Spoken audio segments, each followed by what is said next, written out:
Hello, friends and viewers, and welcome to my Outlaw Guard character guide. My name is James. I'm a global player, and I started playing Sword of Convallaria in September 2024.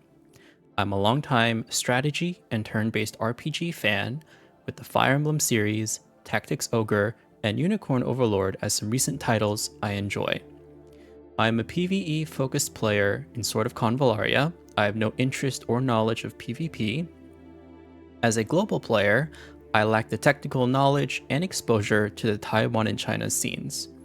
As a result, I'm subject to feedback and I'm open to being wrong. If you come across conflicting information to other guides and creators, then there are absolutely multiple ways to play a character. Play your way. As a fun fact about myself, I am a Thai tea boba enjoyer. Outlaw Guard's trait is Shield of Raid. He gains a 100% chance to block when taking physical damage from the front or side, but only for the first time. Outlaw Guard will only have a 50% chance to block from subsequent attacks. His initial skill is Burning Bridges.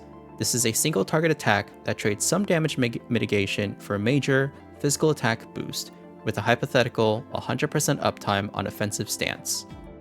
At rank 1, your options are Knockback Combo or Rupture Armor. Which ability you select depends on your character roster and what content you are currently progressing. Rupture Armor is a common pick for boss fights such as weapon retrials for the Physical Defense 2 debuff, but it is a 50% chance to trigger. If you have reliable ways of inflicting Physical Defense 2 or higher debuffs with other characters, then consider Knockback Combo for the knockback utility. My pick here was Rupture Armor for my own weapon retrial progression, but I no longer use Outlaw Guard for that purpose anymore. However, I don't advise using a Castalia for this character. At rank 3, I recommend Intimidate. Intimidate guarantees an attack 2 debuff on the enemy with the highest physical attack within 4 tiles of Outlaw Guard, who, as a defender, should be in threat range of enemies. While Weapon Eroder at rank 7 applies the same debuff, this allows the possibility of inflicting attack 2 debuffs on 2 unique enemies or in scenarios where ranged attacks are countered. Outlaw Guard is a defender who should be taking damage and should also be supported with healing. Survival Desire is a reactive skill that may allow him to safely disengage, but these scenarios should be proactively avoided. At rank 5, I recommend Weak Spot Protection for his reaction skill.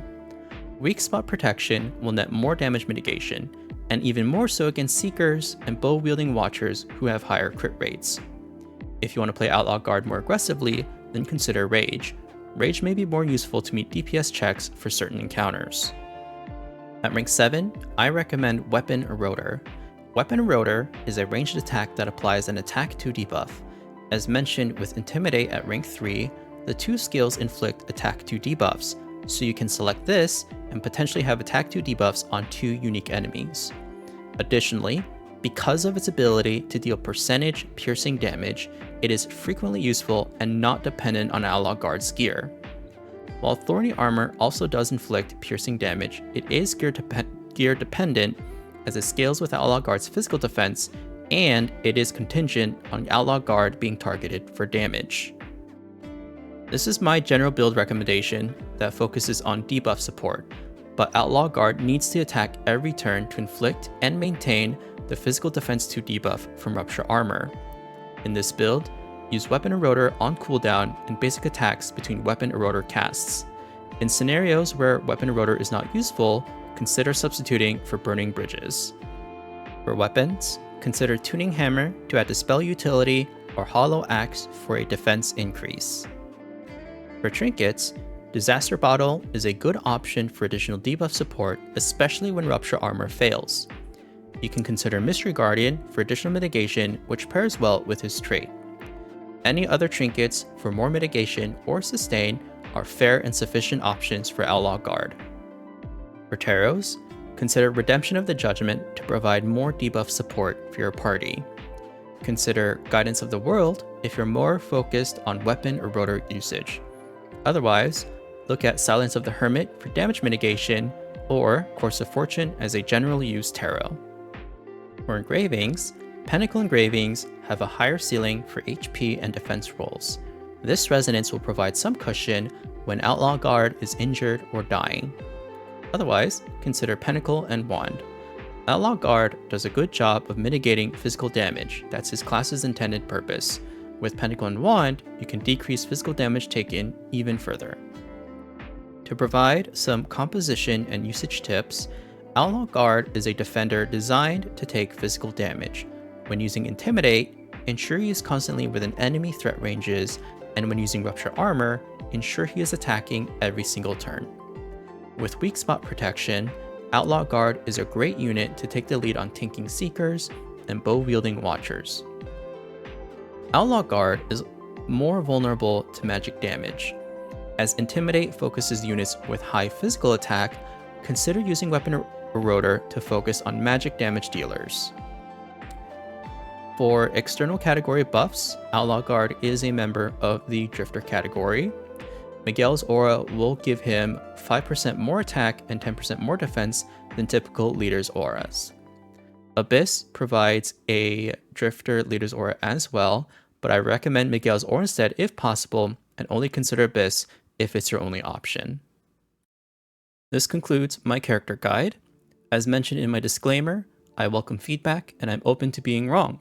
I'm still learning and improving just like you are. Once again, if you find conflicting information to other guides or content creators, then that means there are multiple ways to build a character and still achieve success. If you have any feedback for me, please feel welcome to comment below. I also have my various social media platforms on this slide here. Last but not least, I want to credit and shout out these resources that helped me put this guide together. Voyage Memento for their character build samples and reference links, the Sword of Convallaria No Potion fan site for skill images and skill descriptions, the Sword of Convallaria Cloud Drop Wiki for skill filtering and gear images, and the Billy Game and Game Key Chinese sites for character art assets. I highly recommend visiting these links to build your Sword of Convallaria knowledge. Thank you so much for watching this character guide, and I will see you in the next one.